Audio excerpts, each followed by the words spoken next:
కేంద్రంలోని బీజేపీ ప్రభుత్వం కార్మిక, రైతు వ్యతిరేక విధానాలను మానుకోవాలని ఏఐటీయూసీ రాష్ట్ర కార్యదర్శి విలాస్ అన్నారు. మంగళవారం ఈడీబీలోని సిపిఐ కార్యాలయంలో ఏఐటీయూసీ జిల్లా సమితి సమావేశం నిర్వహించారు.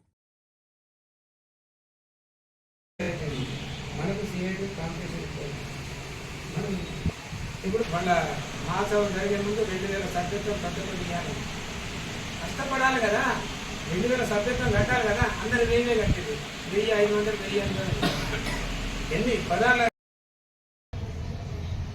గోవర్ధన్ గారి అధ్యక్షత జరిగింది. అది జిల్లా అన్ని ప్రాంతాల నుండి రావడం జరిగింది.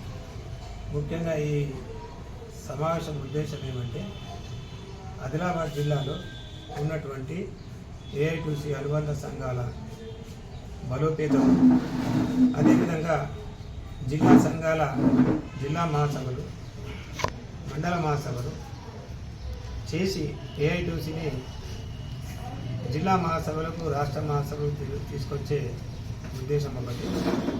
అదేవిధంగా ఈ దేశంలో ఉన్న పరిస్థితి, రాష్ట్రంలో ఉన్న పరిస్థితి, కార్మిక రంగం ఎదుర్కొంటున్న సమస్యలు, ముఖ్యమైన సమస్యలు ఈ చట్టాల రద్దు, 47 చట్టాలను రద్దు చేయడం ఏదైతే జరిగిందో దాన్ని రీసెంట్లీగా దేశవ్యాప్తంగా ఉద్యమం చేయడం జరిగింది. ఈ 4 కోడ్లు ఏదైతే తీసుకొచ్చిందో వెంటనే పార్లమెంట్లో రద్దు చేయాలని ఇది దేశవ్యాప్తంగా డిమాండ్ చేయడం జరిగింది. కానీ మొన్న పార్లమెంట్ సమావేశాలు మాత్రం ఈ రద్దు అనేది 55 కోట్లు దేశంలో ఉన్నటువంటి కార్మిక రంగంకు సంబంధించినటువంటి ఈ చట్టాల, ఈ కోడ్ల రద్దుని పార్లమెంట్లో మోదీ ప్రభుత్వము దాని మీద ఏ చర్య తీసుకోలేదు. అంటే ఈరోజు మోదీ ప్రభుత్వం కార్మిక వ్యతిరేక ప్రభుత్వము. అదేవిధంగా దేశవ్యాప్తంగా ఏఐకేఎస్ రైతు సంఘంకు సంబంధించినటువంటి, రైతులకు సంబంధించినటువంటి 3 నీలి చట్టాలని రద్దు చేయమని కూడా దేశవ్యాప్తంగా కలెక్టర్లకు వినతి పత్రం ఇవ్వడం జరిగింది. కానీ పార్లమెంట్లో మోదీ దానికి సంబంధించినటువంటి ఎటువంటి చర్య తీసుకోలేదు.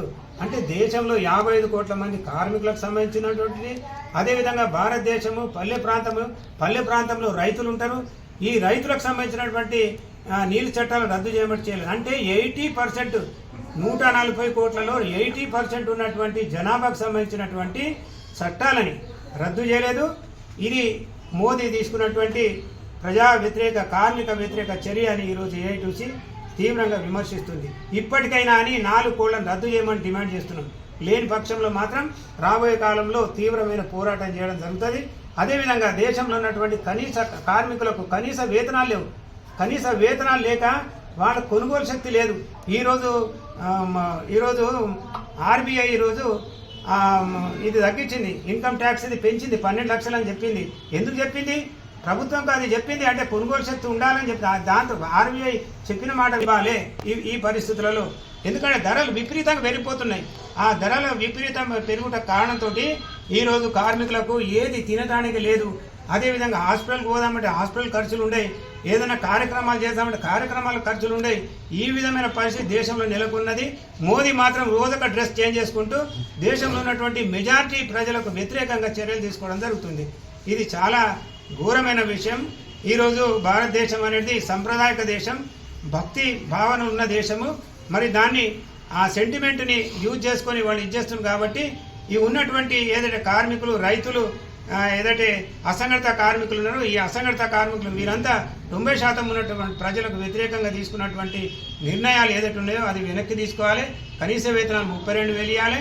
అదేవిధంగా స్కీమ్ వర్కర్స్, అంగన్వాడీ కానీ, అదేవిధంగా మధ్యాహ్న భోజనం ఆశా వర్కర్స్ కానీ, వీళ్ళ స్కీమ్ వర్కర్స్ కాకుండా ప్రభుత్వ ఉద్యోగులకు గుర్తించి వాళ్లకు అన్ని ఇవి హక్కులు కల్పించాలని కోరుతున్నాం. అదేవిధంగా బీడీ కార్మికులకు కూడా కనీస వేతనం ఇవ్వాలి. అదేవిధంగా వాళ్ళకు పెన్షన్ అనేది కనీస పెన్షన్ 7,500 ఇవ్వాలి. వాళ్లకు మిగతా ఏదైతే తంబాకు కానీ అవి కానీ 26 రోజులు పని ఇస్తుంది, 24 రోజులు పని ఇవ్వాలని డిమాండ్ చేస్తున్నాం. ఈ విధమైనటువంటి పరిస్థితులలో ఈ సమావేశం జరుగుతుంది. రాబోయే కాలంలో ఏఐటీయూసీ జిల్లా సమితి ద్వారా పోరాట కార్యక్రమం రూపొందించి మరి ప్రభుత్వాలకు తెలియజేయడం జరుగుతుందని తెలియజేస్తున్నాం.